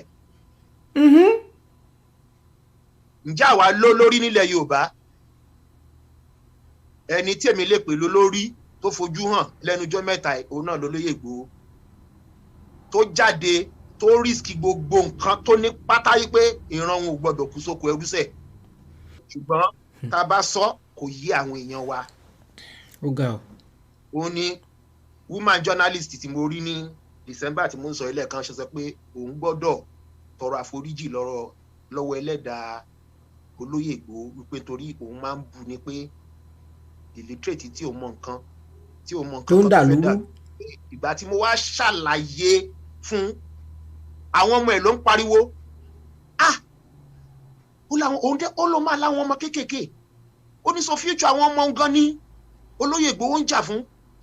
Ó ní yéé ó láwọn kan wà Nàìjíríà àwọn ò tiẹ̀ mọ nǹkan kan olórí ẹ̀ kí mo kàn ṣe aṣọ lójú báyìí ni. Àló ń tọrọ àforíjì ní lọ́wọ́ ẹlẹ́dàá Sunday olóyè Ìgbòho pé àṣẹ future àwọn ọmọ òun ló ń jà fún àwọn ọmọ ẹ̀ ló ń tẹnumọ́ ló ń pariwo. So ara àpẹẹrẹ olórí bó lórí ṣe ń ṣe òun ni Buhari ń ṣe fún àwọn ìran ẹ̀yẹn. Future generation ló ń ronú nípa. Ṣé rí ẹ̀kọ́ tá tún lè kọ́ ní Ukraine ó ní ìṣọ̀kan bí àwọn èèyàn bí wọ́n ṣe wà ní ìṣọ̀kan ẹ rí pé orin ilẹ̀ wa tó ní ìṣọ̀kan àtòmìnira ní kẹjẹ́ ká máa lépa. Ṣé rí agbára tó wà nínú ìṣọ̀kan gẹ́gẹ́ bẹ́ẹ̀ ṣe sọ̀rọ̀ lẹ́ẹ̀kan nínú gbogbo àwọn ọmọ ológun tó wà láyé tá a bá Amẹ́ríkà Russia ló kàn. Russia ò kì í ṣe wàsá ṣùgbọ́n ẹ wo bí ìṣọ̀kan ṣe gbé wọn títí dì ìsìn tí Russia ò tí ì rí wọn ṣẹ́gun nítorí pé wọ́n fi ọwọ́ sowọ́pọ̀ gbogbo wọn dẹ̀ dúró tán lórí pé sẹ́ẹ̀ àní gbà kì í ṣe pé àwọn kan ń gbé sókè àwọn kan ń fà sílẹ̀ bí tàwa Yorùbá wọ́n wà ní ìṣọ̀kan. Ṣé wá rí ìṣọ̀kan yẹn ó bẹ̀rẹ̀ látọ̀dọ̀ olórí tí olórí yẹn bá ti sá lọ ní ọ̀pọ̀lọpọ̀ àwọn tán làwọn máa jà wọn máa dúró ìwọ̀n ní lè jà ṣùgbọ́n látọ̀dọ̀ olórí ló ti bẹ̀rẹ̀. Òun làwọn aráàlú náà ṣe sọ pé tó lórí wá fi dúró tán torí náà ló ṣe pé wọ́n sọ pé leadership ó mátà gidi. Tí ò bá ti sọ lórí ní tó ń jẹ àwa nílẹ̀ tó ń jẹ wá ń yà nílẹ̀ Yorùbá nísìn òun tó pé kò sọ lórí. Ṣé nígbà tó lóye Ìgbòho dìde tó ń pariwo tó ń lọ kiri tó risk gbogbo ẹ̀ tó ń ṣe nípa àwọn èèyàn dìde gan pé no going back no going back no going back. Torí ẹ̀ náà ló jẹ́ pé olóyè Ìgbòho fi jẹ́ target torí wọ́n mọ̀ pé ẹni tó ṣàyà gbangba yìí ẹ jẹ́ ká kì mọ́lẹ̀ gbogbo wọn ó máa rẹ̀ wọ́n ni. Olórí ṣe pàtàkì ìyẹn ló máa jẹ́ kí àwọn aráàlú kí wọ́n unite kí wọ́n wà ní ìṣọ̀kan yẹn ó ṣe pàtàkì ẹ máa fi rí power of the people. kò dẹ̀ sí ìjọba tí ó bẹ̀rù nǹkan bẹ́ẹ̀ yẹn nǹkan tó bá wọn lẹ́rù gan nìyẹn pé ohun tọ́gbẹ́ ni yìí ṣe ẹ wo Rálì Èkìtì yẹn náà jìnnìjìnnì bò wọ́n pé tí kìíní bá kọ́ntínú báyìí tán ṣe tèkó wàhálà dé o àfi ká paná gbogbo táwọn arábí ìtàn gbé dání ṣùgbọ́n wàhálà tí yóò bá ní òun náà ni pé káwọn kan gbé sókè káwọn kan fà sílẹ̀ èmi dẹ̀ ń sọ ní ti tèmi o kò tí ì yé ọ̀pọ̀lọpọ̀ àwọn èèyàn wa ní ohun tí ó wà at stake tá a bá kúrò nínú Nàìjíríà tá a bá kúrò nínú Nàìjíríà oko ẹrú yẹn ń tá mean pẹ̀lú pa afẹ́ wo oko ẹrú yẹn tá a bá ṣe lálàyé kó yé àwọn èèyàn wa wípé tá a bá máa rí 20 ọdún ó dé díẹ̀ tó bá jẹ́ Yorùbá nílẹ̀ Yorùbá kò sí nǹkan kan fún ẹ mọ́ àfi kó máa ṣe kíni kó máa wá dánfó kó máa dín puff-puff yardresser gardener migadi torí nígbà tó bá lọ sí yunifásitì tó ṣetán pẹ̀lú first class gẹ́gẹ́ bí ọmọ Yorùbá tí ọmọ Fúlàní ẹjọ́ lọ sí the same university òun ṣetán pẹ̀lú ordinary pass ọmọ Yorùbá ṣetán pẹ̀lú ordinary pass ìwọ ṣetán pẹ̀lú first class ọmọ Fúlàní tó ṣetán pẹ̀lú ordinary pass àti Yorùbá Fúlàní tó ṣetán pẹ̀lú ordinary pass àwọn ríṣẹ́ ìwọ kẹ ò ríṣẹ́ ó dẹ̀ mọ̀ pé tó fi ríṣẹ́ nípò jẹ́ Yorùbá. mo fẹ́ fi kíní hàn yín sà ẹni tí mo fẹ́ fi hàn yín ẹ̀yin èèyàn ẹ̀yin ni kẹ́ ẹ ṣèdájọ́ ẹ̀ ṣé ọkùnrin báyìí ṣé kìí ṣe Fúlàní ló bá ìyá ẹ̀ sùn pẹ̀lú nǹkan tí Gumi ṣe lẹ́nu ọjọ́ mẹ́ta ẹ̀ ó mu tíì lọ́dọ̀ Gumi. Everywhere in the world. ṣé kìí ṣe Fúlàní ló bá ìyá mọ́ọ̀nì sùn ṣé Yorùbá are we not in trouble now?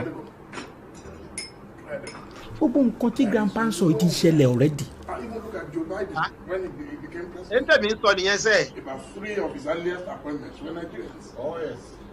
ẹ̀mẹ̀ tó sọ̀rọ̀ yìí náà. ẹ̀ náà Délé Momodu. ó mu poison lọ́dọ̀ Gumi. Loads. lójú ẹ̀ bẹ́ẹ̀ yẹn ó mu tíì. I went to. tẹ́ bá àwọn tó study psychology bí Gumi ṣe jókòó yẹn bó ṣe ṣe ọwọ́ yẹn ó mean a lot. Body language yẹn ẹni tó dúró tó wájú ẹ̀ tó ń sọ̀rọ̀ wọ́n á ṣe analysis yìí bóun fún rẹ̀ tó dúró yẹn ṣe ń fi ẹni tó jókòó ṣe rí pé ìjókòó ẹ̀ full confidence ní wípé ẹrú ibi tó fẹ́ dé tó bá wá ríru wa ò lè débẹ̀ ó yá máa sọ̀rọ̀ òun náà ń dúró ẹrú ni bó ṣe wà yẹn ó ń wá ojú rere ọ̀gá ẹ̀ orí ẹ̀ lèmi ṣe ń sọ pé kò ń ṣe pé kán má gbalẹ̀ wa lọ́wọ́ wa wọ́n ti gbà á already ìwọ̀nba péréte agbára kékeré tó kù tá a ní láti fi pé ká bọ́ nínú ẹ̀ òun làwa ń pa láti. body language gangan ó fi yín ojú ẹ̀ ìyẹn gan akọ yẹn gan gbà tá a rí psychology ó fi yín ojú báyìí pé wọ. ṣe rí ìgbà tí Tinubu tó ń kówó lọ fún wọn ní ilẹ̀ Haúsá ọjà jó nílẹ̀ Yorùbá kò fún wọn lówó ó lọ sílẹ̀ Haúsá àwọn èèyàn sọ̀rọ̀ mo ní ẹ má dára yín láàmú. Number 1 Tinubu businessman ni. Number 2 politician ni. Number 3 politics in Nigeria yẹn oyè dáadáa. Àkọ́kọ́ náà kó fún wọn lówó nílẹ̀ Yorùbá kó tún fún wọn nílẹ̀ Haúsá kì í ṣe problem fún. Èló ló fẹ́ fún wọn nílẹ̀ Haúsá 50 million ó lè fún wọn ní 50 million náà lẹ̀ Yorùbá kò ná ní nǹkan kan ṣùgbọ́n ó mọ̀ má ṣe é torí pé ó fẹ́ satisfy àwọn tó lè jẹ́ kó débi tó ń lérè. Ó fẹ́ máa ṣe ìṣe pé mi ò ní time fáwọn èèyàn mi nítorí pé ó mọ politics tí ò bá fi tí wọ́n ṣe láyéláyé kò lè débi tó fẹ́ dé. So ó gbọ́dọ̀ máa ṣe ojú ayé pé mi ò ní time fáwọn èèyàn mi ẹ̀yin ilẹ̀ important. Ó dẹ̀ di dandan kó ṣe bẹ́ẹ̀ àìṣe bẹ́ẹ̀ kò lè débi tó fẹ́ dé. Òun náà ni tẹ́lẹ̀ yìí nísìnyí òun náà ti bó ṣe ó máa dọ́dọ̀ Sultan of Sokoto a ní oko ẹrú la wà already láì jáde nínú Nàìjíríà a máa wá wo oko ẹrú yẹn proper It's just not. tí ò sí nǹkan kan tó máa stop ẹ̀ láì yin ìbọn láì jagun láì yin ìbọn ẹyọ kan báyìí ohun tí mo ń sọ yẹn Fúlàní máa gbà wọ́n á gbalẹ̀ wa wọ́n á di gọ́vnà. Ẹ wo January ló pé ọdún kan tí olóyè Ìgbòho lé Sẹ́ríkì kò ní gangan ọmọ tí Sẹ́ríkì yẹn bí sí gangan tó sọ̀rọ̀ nígbà yẹn ní January last year yẹn ló pé ọmọ 50 ọdún 50 years ó mì pé ọ̀gbẹ́ni yẹn ti pé 51 ní January nísìnyí. Bẹ́ẹ̀ni. Irú wọn yẹn náà ti máa wá pọ̀ dáadáa nílẹ̀ Yorùbá tí wọ́n máa gbé dìde nígbà tágbára bá fi máa padà sọ́dọ̀ wọn torí wọn á ti pọ̀ gan nílẹ̀ Yorùbá. Wọ́n á máa sọ Yorùbá bíi tèmi àti yín báyìí. Ok, irú ọmọ Sẹ́ríkì yẹn tá ń sọ yẹn tó bá jẹ́ pé Yorùbá náà fi ń jẹ gọ́vnà lọ́yọ̀ state ṣé kò lè á di gọ́vnà before èmi àtẹ̀yìn náà torí àwọn Yorùbá Ìgàngán Ìbàràpá yẹn ló ń sọ kò ń ṣe àdàmọ̀dì Yorùbá táwa ń sọ tá ń sọ pidgin Yorùbá tá là ń sọ Yorùbá. Irú wọn yẹn náà máa di gọ́vnà. Ẹ wo ẹni tó pẹ̀rẹ̀ ní pásítọ̀ Ìyámù tí ò bá ń ṣe pé àwọn ọmọ Ẹ̀dó wọ́n dúró tán pé àwọn ò ní gbà Ẹ̀dó no be Lagos. Ṣé bí Ọ̀ṣẹ́mọlẹ̀ tí mú pásítọ̀ Ìyámù lọ sí Sokoto tó ti lóòótọ́ ní Muslim tí wọ́n dẹ̀ ti ṣe kí ni wọ́n ti bless ẹ̀. Wọ́n ti wẹ̀ wọ́n ká fún gan. Odindi pastor. Obaseki òun náà cross ó lọ PDP òun náà ta tán àwọn ọmọ Ẹ̀dó dẹ̀ dúró ti Obaseki pé láyé gbogbo tó wá fẹ́ gbà ni if not Ìyámù ní bá jẹ́ gọ́vnà Edo state lónìí gbogbo kíní yẹn náà ìfẹ́ ṣe ọ̀nà kan tí gbogbo kíní òfin ní ṣẹlẹ̀ tí ò rújú rárá ní kákò ní Nàìjíríà ká dá dúró gẹ́gẹ́ bí orílẹ̀-èdè olómìnira. Tá a bá yìí wà nù Nàìjíríà pẹ̀lú 1999 constitution yẹn kò sí nǹkan kan tẹ́nìkan kan lè ṣe sí kò sí nǹkan bá la ṣe fẹ́ ṣe. So ọ̀gbẹ́ni tó lọ tó ń mu tíì níwájú Gumi tí Gumi fẹ́ tó ń wò pé ó ti mọ̀ mí lọ́gàá nsìn ìwọ náà fẹ́ di president ó ti wá forí balẹ̀ ẹ yá máa sọ̀rọ̀ mo ń gbọ́ tẹnu ẹ ibi tó ì máa lọ sípò àìdọ́dọ̀ sultan torí kò lè débẹ̀ without them aláti dẹrú already. Ẹ sà. ó bá tó wá dépò yẹn tán náà ó tún lójú tó lè ṣe gẹ́gẹ́ bí ààrẹ. Ẹ mọ̀ nǹkan tó ṣẹlẹ̀ sà. democracy la pé game of number ni. Ọ̀rọ̀ tẹ́ ń sọ ó fi hàn pé àwọn pípò yìí ti fi ara wọn wọ́n ti parí iṣẹ́ ṣé orí ìwọ tó ń wò wá lọ́wọ́lọ́wọ́ ní tó bá wù ẹ́ òun ló lè máa pè but here is the thing kò sẹ́ni tó bá Tinubu jà kó má di president ṣùgbọ́n ẹ wá debate ẹ̀ mo lè pe grandpa ẹ wá debate ẹ̀ bó ṣe máa ṣe ẹ ní láti convince a somebody like us because àwa ò forí rìn ẹsẹ̀ làwa fi rìn àwa àdẹ̀ kó ọpọlọ asábẹ́ bàtà ẹ láti wá ṣàlàyé fún wa àlàyé lọ̀rọ̀ because báwo lẹ ṣe fẹ́ change wọ́n ní ẹ fi president lẹ̀ tó bá débẹ̀ á change constitution láàárín àwọn mélòó because báwo ló fẹ́ ṣe nínú parliament bó ló fẹ́ ṣe ní house of representatives and national assembly ẹ wá ṣàlàyé ẹ̀ ǹgbẹ́ ẹ fẹ́ ṣe yẹn gangan òun ni kò yé mi with the constitution that is even fraudulent right grandpa ọ̀nà àbáyọ wo lẹ́yìn ní tẹ́ fẹ́ fún àwọn èèyàn wa. Ẹ ṣe bàbá àròpọ̀ inú mi dùn bí tẹ́ mẹ́nu lọ yìí nítorí pé à ń sọ àwọn ẹ̀kọ́ tá a lè kọ́ nínú ogun Ukraine ibi tí mo fẹ́ lọ next ilẹ̀ ti mẹ́nu lọ yẹn bọ̀ inú mi dùn bí bẹ́ẹ̀ ṣe bẹ̀rẹ̀ ṣe rí ẹ̀yin àti bàbá Aliu ẹ ṣètò kan bóyá bí ọ̀sẹ̀ méjì sẹ́yìn àbí mẹ́ta lórí pé awareness ẹ̀dẹ̀ tí mẹ́nu bá ń sìn náà ṣe rí ohun tá ń sọ yìí bá a ṣe ní dẹrú ọ̀nà méjì la lè gbà tí òfin ṣẹlẹ̀ sí wa ṣe rí bí Fúlàní náà dẹ̀ ṣe máa kó wa lẹ́rú ọ̀nà méjì yẹn náà làwọn náà lè gbà. Ọ̀nà méjèèjì ọ̀nà kìíní ká ṣe pẹ̀lú sùúrù ká jókòó ká sọ ká fọgbọ́n ṣe kó má la ogun lọ ká túká ní ọ̀rọ̀ rọrùn ọ̀nà kan nìyẹn. Ọ̀nà kejì òun ni ká jagun ká bára wa jagun ṣé wá rí ọ̀nà méjèèjì Fúlàní ti rẹ́dì. ló bá tán. Yorùbá ò tí ì mú ìkankan ṣe nínú ọ̀nà méjèèjì, ṣùgbọ́n ohun tí a ń tẹnu mọ́ ni pé ẹ jẹ́ ká ṣe pẹ̀lú ọgbọ́n ká má bàa jagun. Gbogbo wa bàbá Mr. Liu ó sọ lórí show yẹn níjọ́ yẹn tó tẹnu mọ́ náà, tí gbogbo wa náà dẹ̀ mọ̀ wípé ọ̀rọ̀ ogun tiẹ̀ lọ́mọ Yorùbá ò tiẹ̀ fẹ́ gbọ́ rárá. Láti dọ́gbọ́n bí ọ̀rọ̀ ogun Yorùbá ò fẹ́ gbọ́, wọn ò dẹ̀ fẹ́ gbọ́ nítòótọ́ ni ká má tanra wa jẹ. Àbọ̀rọ̀ mi ò yé, wọn ò fẹ́ gbọ́ nítòótọ́ ká má tanra wa jẹ. Ṣé wá rí ọ̀nà méjèèjì tí mo ní Fúlàní ti rẹ́dì fún? Èyí tó jẹ́ last option wọn òun lógun. Bó ti wù kán mọ́ra tó, wọn ò fẹ́ lọ sí di ológun dé. Tó bá di pọ̀nrán gidá, wọ́n rẹ́dì. Ṣùgbọ́n ọ̀nà tán fẹ́ gbà mú wa òun ni mo ti ṣàlàyé ilẹ̀ kan, wọ́n dẹ̀ ti mú wa tán. Mo ṣe analogy kan ní ìgbà tá a ṣe rally ní October 1st nígbà tí mo bá àwọn èèyàn sọ̀rọ̀. Bí mo ṣe rí ni pé wọ́n ti kó gbogbo àwa Yorùbá nísìnyí wọ́n ti dà wá sí pósí, wọ́n ti fi cover ẹ̀, wọ́n ti fi lé lórí, wọ́n ti fi ìṣó sí round. Ohun tó kù kan fi gbá ìṣó yẹn kan pa, òun náà nìkan fún wa ní president Yorùbá ní 2023. Nítorí pé tán bá ti fún wa ní president Yorùbá, wọ́n mọ̀ pé Yorùbá ò ní làákàyè, a máa jó, a máa yọ ní. Ọmọ wa ti dàrẹ́ o, adúpẹ́ o, ọwọ́ ti bá Fúlàní o, ẹ bá wa yọ̀, ẹ bá wa dúpẹ́ o.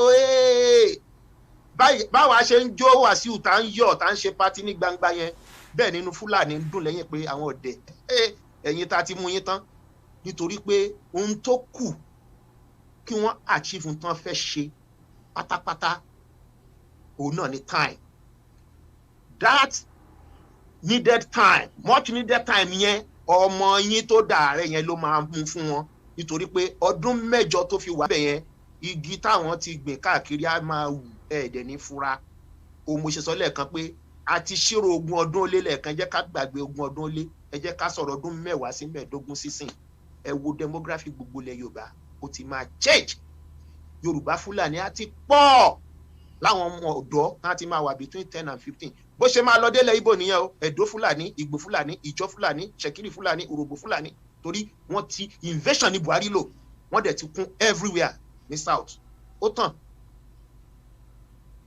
Ẹnu wa gan ò lè kò mọ́ torí àlejò jókòó sọ̀rọ̀ Fúlàní mọ́. Gbogbo ọmọ yìí ìdajì wọn ó ti fẹ́ Fúlàní. Lọ́kùnrin àti lóbìnrin kí ló fẹ́ máa jókòó sọ ká tó wá lọ́rẹ̀ tó ti bá Fúlàní tán. Nǹkan tí grandpa sọ yìí, wọ́n ti kó Fúlàní dé everywhere. Wọ́n á bẹ̀rẹ̀ sí bá àwọn ọmọ yín sùn lẹ́yọ̀ kọ̀ọ̀kan. Owó tán máa fi fún ẹ mọ̀ pé ọmọ Yorùbá tán bá ti fún wọn lówó á ti ṣe, wọ́n á máa bí Fúlàní Yorùbá, Fúlàní Ẹ̀dó, Fúlàní. Tán bá dẹ̀ ti dé lu èdè ẹ̀ náà máa sọ. Yes now. Kai. You know. Oh my show. Ẹ ti ń bára yín jà. Grandpa, nínú Zoom meeting, mo fẹ́ ṣe olórí, èmi ni màá ṣe secretary, èmi ni màá ṣe lé, òun náà ti ń ṣe lọ o. Fúlàní rẹ̀ ń parí iṣẹ́, àkáǹtì lásán wọn ò rí sí. Ẹ máa jà lọ. You know, so ṣàwárí wọ́n ti wá study Yorùbá because ó bá ìran kan, ó bá jagun àkọ́kọ́, wọ́n ṣẹ́gun ẹ̀ lógun tí Fúlàní dẹ̀ ti rò pé àwọn máa jẹ lọ, ó bá jagun ẹlẹ́ẹ̀kejì, wọ́n ṣẹ́gun ẹ̀. Irú ìran bẹ́ẹ̀ ọgbọ́n wọ́n á ti jókòó, wọ́n ti wo kí ni àwọn weakness àwa Yorùbá lóríṣiríṣi. Ohun tí Buhari ṣe yìí kò ń ṣe òun ló fẹ́ parí iṣẹ́ ni, agenda wọn ni. Wọ́n ti ń gbé ìgbésẹ̀ yẹn wẹ́rẹ́wẹ́rẹ́ nígbà tó ń kọ constitution 1999 ṣé Buhari wà mẹ́ngbà yẹn, but wọ́n ń ṣe iṣẹ́ yẹn lẹ́yìn. Wọ́n gbọ́ Ọbásanjọ́ síbẹ̀, wọ́n sún ẹ̀yìn tán, wọ́n gbé constitution rí lọ́wọ́, òun gan rí constitution ó káwọ́ lérí ni pé kí lélẹ̀. Ṣùgbọ́n ṣó lè change ẹ̀ ni? Kò lè change ẹ̀, kò lágbára ẹ̀. President ni, òun kọ́ ló máa change constitution, òun là ń bá yí dì sí. Láì jáde nu Nàìjíríà bá a ṣe máa sún kẹrẹ gbàkẹrẹ rèé. Tó bá tẹ̀ ti di pé Yorùbá di president sí àó tán, a máa sùn, a máa rún, a máa jó. Fúlàní adé máa wo kàlẹ́ndà, wọ́n máa wo kàlẹ́ndà inú wọn máa dùn pé ẹ̀yin òun ni Gúnmi ló ṣe ń wo ẹrú tó dó síwájú ẹ̀ pé orí ó rẹ̀ ẹrú ó fẹ́ di president ó ti mọ̀ wá lọ́gàá sìn ṣáà máa mu tíì láwọn tán ti mọ bí tí gbogbo ẹ̀ máa parí sí ní 2023 ṣùgbọ́n lọ́n jù wọ́n lọ. So ọ̀nà tó wá wù tá a fẹ́ gbà nínú ọ̀nà méjèèjì nǹkan kan ló ṣe kókó tó dẹ̀ jẹ́ pé òun náà ni the first step òun náà ni awareness. A fẹ́ ṣe ní ogun ni o a fẹ́ ṣe peacefully ni o kò sí ìtòwù ká fẹ́ ṣe nu méjèèjì awareness. Àwọn èèyàn wa wọ́n gbọ́dọ̀ mọ nǹkan tá à ń sọ̀rọ̀ nípa àti ìdí tí a fi gbọ́dọ̀ kó nínú Nàìjíríà. Iṣẹ́ yẹn ò wá kí n ṣe èmi àti bàbá àròpọ̀ nìkan òun lèmi máa ń sọ fún gbogbo èèyàn tí ń bá pàdé nísìn àti lórí ètò tí ń bá ti lọ wípé lóòótọ́ ṣíà káwọn èèyàn wá ṣíà ṣùgbọ́n èmi rò pé ó yẹ ká tún gbé ìgbésẹ̀ míì yàtọ̀ sí káṣíà. Ẹ jẹ́ ká sọ di iṣẹ́. Gbogbo èèyàn kọ́ ló ní data gbogbo èèyàn kọ́ ló ní time láti lo ètò 2 hours 3 hours. Bẹ́ẹ̀ni.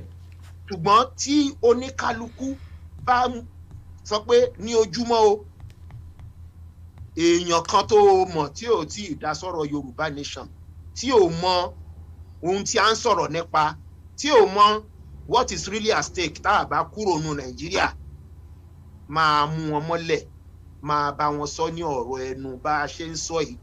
Èyí tó ṣe pàtàkì ń bẹ náà tó lè jẹ́ kí àwọn èèyàn kan farabalẹ̀ láti gbọ́ àlàyé torí ẹ̀ lèmi ṣe máa ń bẹ̀rẹ̀ pẹ̀lú wípé tá a bá fi máa rí 20 ọdún ó lé báyìí ló máa ṣẹlẹ̀ sí ìran Yorùbá. Ṣé mọ̀ pé kò sẹ́ni tó máa gbọ́ yẹn ẹlòmíràn ni àgbàgbé ẹ̀ kó possible àní ìwọ ní sùúrù bó ṣe máa possible máa ṣàlàyé fún ẹ. Nígbà tí n bá wá ṣàlàyé ibi tán ti máa wọ iṣẹ́ nìyẹn pé òótọ́ lọ̀rọ̀ yìí tóró ti ń ṣẹlẹ̀ already nínú Nàìjíríà náà. Tó bá ti tan mọ́ Fúlàní ẹ wo Bukola Saraki ṣe bí bàbá ẹ̀ ní Yorùbá yẹ̀ ní Fúlàní ló ń pè rẹ̀ òun náà múra 2023 nsìn Abubakar yẹn gan ló ń lò nsìn kò fẹ́ jẹ́ Bukola mọ́. Bó dẹ̀ ṣe gbọ́dọ̀ bó ṣe wà ní Nàìjíríà nìyẹn. So ìyẹn náà wá fẹ́ kó lọ bẹ́ẹ̀ ní gbogbo Fúlàní ti sọ́nà pé táwọn ò bá tí ì bẹ́rì Quran sí Atlantic Ocean àwọn onísinmi. Ogun àkọ́kọ́ wọ́n fẹ́ kó wa lẹ́rú Ọlọ́run bá wa ṣe. Ogun ẹ̀kejì wọ́n fẹ́ kó wa lẹ́rú Ọlọ́run bá wa ṣe. Ẹ wá rò pé Fúlàní ti give up. Fúlàní ò bílù pé yàn kankan wọn kì í give up. Kọ́ńkà kan dẹ̀ kọ́ńkà ló wà lórí tiwọn kan tí wọ́n ní nǹkan mọ̀ pẹ̀lú òyìnbó nìyẹn imperialism kan jẹ gàba lé lórí kan lé kó lórí life kan jẹ gàba lé kan impose way of life wọn lé lórí. So ọwọ́ tiwa ló kù àwọn bàbá wa ní orẹ́sẹ̀ wèrè òbú ṣoògùn ṣọlọ́gbà gbé tiẹ̀ sílẹ̀. So èmi ò blame Buhari àwa la máa sọ pé kí ó wá ẹsẹ̀ wèrè sí iwájú. Ṣé wá rí èmi máa wá sọ nǹkan kan tí èmi fi yàtọ̀ sí gbogbo ntẹ̀yìn àti bàbá Aliu sọ níjọ́ yẹn àti tí gbogbo ọmọ Yorùbá tọ́pọ̀lọpọ̀ ò fẹ́ gbọ́. Mo máa ń sọ dáadáa lẹ́yìn mo rò pé àkọ́kọ́ ti máa sọ lórí ètò rẹ̀. Ogun kí gbogbo ọmọ Yorùbá náà lọ múra sílẹ̀. Kàn defend ara wọn. A ò gbọ́dọ̀ rule out nítorí pé kí ni kò tí ì sí ogun kankan tó ṣẹlẹ̀ ní ayé kò tí ì sógun báwo ṣe lè kò tí ì sógun tó ṣẹlẹ̀ láyé tí àwọn méjèèjì tán bára wọn ja ogun tí wọ́n jọ jókòó tán dẹ̀ jọ agree pé ẹ jẹ́ ká jọ jagun. Èèyàn kan ló máa gbé ogun lọ ká àwọn kan mọ́lé. Táwa bá ní àfẹ́ jagun tán bá gbógun wá bá wa ń kọ́. Torí pé nǹkan kan ló dájú àwa kan ò ní dákẹ́ o. Àwa kan a ò ní dákẹ́ lórí ọ̀rọ̀ Yorùbá nation pé àní kíní òun lọ̀nà òun la fẹ́. Níwọ̀n ìgbà tá a bá dẹ̀ dákẹ́ kí la mọ̀ táwọn arábí máa ṣe. Ṣé ìgbà tán bá wá gbede oníkálukú àìṣẹ̀ máa sáré káàkiri nítorí pé àwa kan ò ní dákẹ́ o. In fact ariwo yẹn gan yẹ kó máa pọ̀ sí ní báyìí nítorí pé kí ni every single day tílẹ̀ ń ṣú tílẹ̀ ń mọ́ is another day too late fún wa láti kúrò nínú Nàìjíríà. Nǹkan tí Yorùbá jẹ́ ni Yorùbá ò kì í bẹ́ orí èèyàn ṣòwò. ṣe rí lórí yẹn nítorí pé ẹ mọ̀ pé oníṣẹ̀ṣe lèmi inú ẹ̀sìn kìrìsìtẹ́nì náà bí mi sí mo dàgbà sí kí n tó sọ pé mi ò ṣe ẹ̀sìn àjèjì mọ́. Ìgbà tí mo dẹ̀ ti darapọ̀ mọ́ ìṣẹ̀ṣe ilẹ̀ àwọn bàbá wa pẹ̀lú gbogbo ẹ̀kọ́ tí mo ti ń kọ́ nípa Ifá, ṣẹ́rí n tó ṣe àwa Yorùbá pọ̀ gan o nítorí pé ó ti wọ́ wá láti bí èdè ọ̀pọ̀lọpọ̀ ọmọ Yorùbá. Àkọ́kọ́ náà tán bá sọ pé wọ́n mú èèyàn tó gé orí nǹkan máa sọ ní pé babaláwo kankan ò lè bá èèyàn gé orí ṣe oògùn owó. Mi ò kì í ṣe babaláwo ṣùgbọ́n mo ti kọ́ ẹ̀kọ́ fádé ibì kan, kì í ṣe pé mo kọ́ fá láti di babaláwo ṣùgbọ́n láti mọ̀ kéèyàn sọ pé òun jẹ́ Christian sìn kó wá lọ máa kọ́ ẹ̀kọ́ lọ́dọ̀ àwọn pásítọ̀ kan máa kọ́ lẹ́kọ̀ọ́ Bíbélì bóyá mú tọ́pìkì pé kí ni Ọlọ́run àbí kí ni Jésù sọ nípa ká máa hùwà dáadáa àbí ká máa nífẹ̀ẹ́ ọmọ ẹnìkejì àbí ká máa parọ́, kí pásítọ̀ máa wá ka ẹsẹ̀ Bíbélì oríṣiríṣi fún ẹ pé ìwé Jóòbù, ìwé Lúùkù, kìnní kan Jésù sọ pé Michael sọ pé Samuel sọ pé bẹ́ẹ̀ náà ló ṣe wà nínú Ifá. Káwọn babaláwo náà máa kọ́ wa ní ẹ̀kọ́ kí ni Ọ̀rúnmìlà, kí ni Elédùmarè sọ nípa pé ká má máa ṣe iṣẹ́ burúkú, ká má máa ṣe bí, ká máa ṣòótọ́, káyé parọ́, káyé jalè, bó ṣe wà náà nìyẹn nínú Ifá. Ṣùgbọ́n àkọ́kọ́ náà ọmọ Yorùbá mélòó ló mọ ìyàtọ̀ láàrin babaláwo, oníṣègùn, adáhunṣe àtolóríṣà? Ọmọ Yorùbá mélòó ló mọ ìyàtọ̀? Tán bá ní irun mọlẹ̀, tán bá lóríṣà, ọmọ Yorùbá mélòó ló mọ ìyàtọ̀, ló mọ̀ túmọ̀ ẹ̀? Ó kọ́kọ́ ti wọ́ wá láti ibẹ̀ yẹn. Babaláwo kankan ò lè gé orí nítorí pé fundamental principle kan wà nínú Ifá tí wọ́n ní pé o ò lè fi eku ṣe ètùtù fẹ́ku, o ò lè fẹ́ ẹyẹ ṣe ètùtù fẹ́ yẹ, o ò lè fẹ́ràn ṣe ètùtù fẹ́ràn, o ò dẹ̀ lè lo èèyàn láti ṣe ètùtù fún èèyàn. Kò sí babaláwo kankan tó lè sọ pé kán lọ mú èèyàn kan wá láti fi ṣe àjò kankan àbí oògùn owó. Even ìkànnì èèyàn kò sí nínú Ifá, kò sí babaláwo ọ̀hún. Ṣùgbọ́n àìmọ̀yàtọ̀ láàrin àwọn nǹkan tí mo kà sílẹ̀ yìí, àwọn èèyàn wa tán bá ti sọ pé wọ́n ní babaláwo ni. Ṣùgbọ́n ẹni tí ò bá béèrè tàbí tí ò kọ́ ẹ̀kọ́ àbí kó lísìn fún àlàyé yẹn kò lè yé, wọ́n kàn máa sọ lọ náà ni pé àwọn babaláwo ni. Now question tó yẹ ká bira wa léèrè ni wípé Ifá ó ti wà láti ìgbà tí Elédùmarè ti ṣe ẹ̀dá àwa ọmọ Odùduwà. La mọ̀ pé Ifá ti wà nítorí ó wà nínú ìtàn bí Ọlọ́run ṣe dá ilé ayé, ìtàn Ifẹ̀, ìtàn gbogbo ilẹ̀ Yorùbá. Now a mọ̀ pé owó ẹyọ lówó táwọn bàbá wa ná, wọ́n dẹ̀ tún ṣe trade by barter. A dẹ̀ mọ̀ wípé tán bá sọ pé èèyàn ní ọrọ̀, ó ní owó láyé àtijọ́ tí ò dẹ̀ kí ń ṣe ọba, á jẹ́ pé ó ń dá oko àgbẹ̀ tó ṣiṣẹ́ àgbẹ̀ tí Ọlọ́run Elédùmarè dẹ̀ bùkún nídìí iṣẹ́ àgbẹ̀. So a gbọ́ pé ẹnìkan lówó kan oògùn owó ló wá ṣe nígbà ayé àwọn babalábàbá wa. So àwọn babaláwo tó dẹ̀ ti wà láti ìgbà yẹn, torí nǹkan pè babaláwo lẹni tó kọ́fá tó mọ Ifá. Níbo wá náà ti wá rí knowledge pé kán máa wá gé orí láti fi ṣe oògùn owó nísìn nígbà tí ò sí nínú Ifá. So ó yẹ ká mọ̀ wípé àwọn àṣà àti ẹ̀sìn àti ìṣe tó wá láti ilẹ̀ òkèèrè wá sí àárín wa, ibẹ̀ ni àwọn kìíní ti wá. Nítorí pé tán bá pèèyàn lóníṣègùn sìn àbádáhunṣe, wọn ní láti adáhunṣe yẹn tẹ̀ tí orúkọ yẹn gan ti fi hàn wípé ó lè ṣe nǹkan tó wù kò ní ìdí láti gba àṣẹ lọ́wọ́ ẹni bọ̀ kò sí babaláwo kankan nísìnyí tó fẹ́ kí ifá tí ò ní júbà ẹni tó kọ nífá á júbẹ̀ kí gbogbo tó ń ṣe kó lè máa jẹ́ fún un. So ẹni tó dẹ̀ ń dá nǹkan ṣe á mú ìmọ̀ ògùn ṣíṣe á mú mọ́ ti ìtàn bá mú wá láti ilẹ̀ Lárúbáwá ìtàn mú wá láti ilẹ̀ Tápà ìtàn mú wá láti kínní gbogbo ẹ̀ ló máa dàpọ̀ kán bá ìjọ̀nù sọ̀rọ̀ kán bá ìjọ̀nù ṣe but gbogbo ẹ̀ wọ́n á ní babaláwo ni.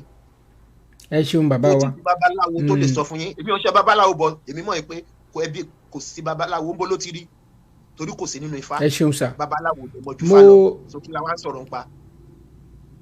ṣùgbọ́n babaláwo ló máa lè báwọn èèyàn wa sọ̀rọ̀ dáadáa lórí yẹn torí kò yí ọ̀pọ̀lọpọ̀ àwọn èèyàn wa leadership ó mátà gidi